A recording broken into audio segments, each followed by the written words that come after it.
This is how I installed the backup camera on my Volvo wagon.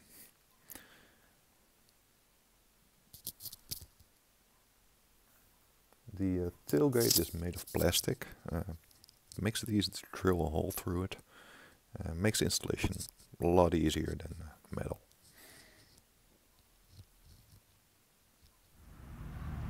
And this is how the wiring is done.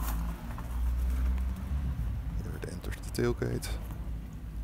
And then there are a couple of connectors here that come with the camera. Makes it easy to replace the camera should it ever be needed.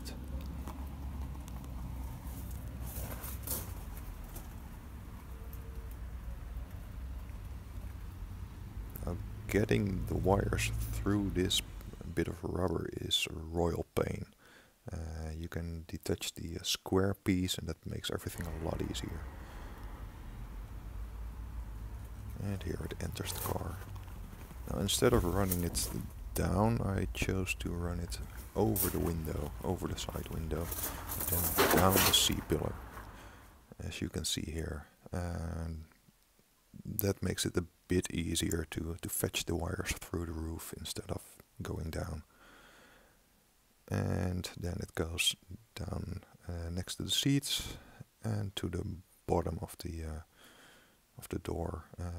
There's a cable guide here, and it runs all the way to the front of the car and then into the glove box compartment. The 12 volt is tapped from the 12 volt accessory point, since that disconnects and isn't connected to the battery permanently. It disconnects when you pull the key from the car.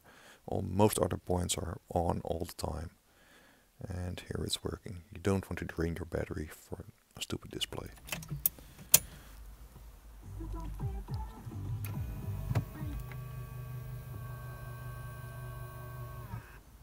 And as you can see, when I remove the key from the ignition, the screen turns off.